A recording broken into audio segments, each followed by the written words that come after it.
जो कर्मों का फल होता है उसे तो भोगना ही पड़ता है, लेकिन सच्चा मानव वही है जो तपता है, जो परिश्रम करता है, वही निखरता है।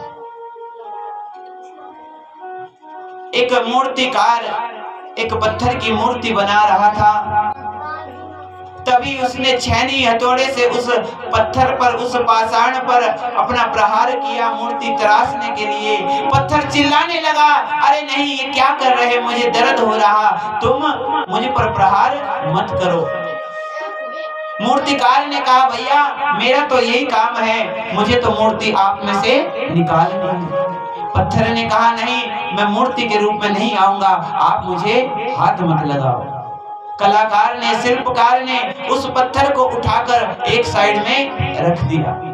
उसका तो काम था, उसने दूसरा पत्थर उठाया और उसमें से मूर्ति निकालने लगा। उस पत्थर ने नहीं चिल्लाया, उसने छेनी हथौड़े की मार सहन करी और उसमें से कौन प्रकट हुए? उसमें साक्षात भगवान की मूर्ति प्रकट हो गई। मंदिर में मूर्ति स्थापित करनी थी, कुछ लोग आए और कहा, भैया हमें मूर्ति चाहिए, मूर्ति दिखाओ। मूर्तिकार ने कहा, ये देखिए कितनी सुंदर सुंदर मूर्ति है। उन व्यक्तियों को वो मूर्ति प्रसन्न आई जो कलाकार ने बनाई थी। वो मूर्ति खरीदी गई, मंदिर में स्थापित करने के लिए ले जाने लगे।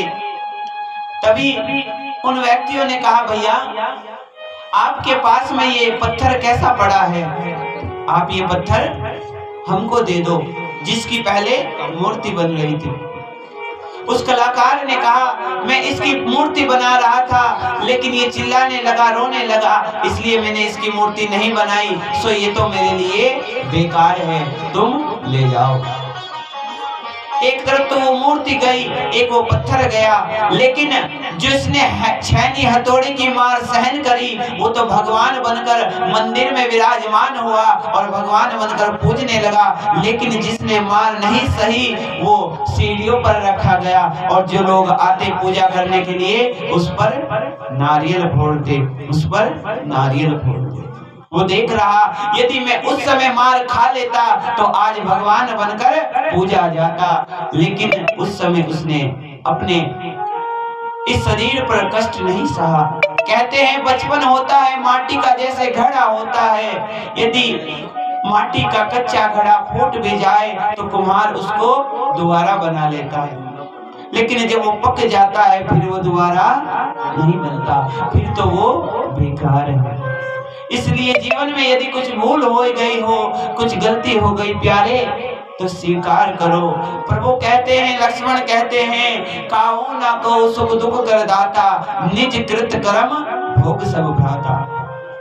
व्यक्ति अपने जीवन में जो भी भोग पा रहा, आप देखते हैं जो भगवान की भक्ति करते हैं, भगवान का नाम लेते हैं, उन्हें अधिक कष्ट मिलते हैं, लेकिन जो भगवान का नाम ज्यादा नहीं लेते वे फिर भी सुखपूर्वक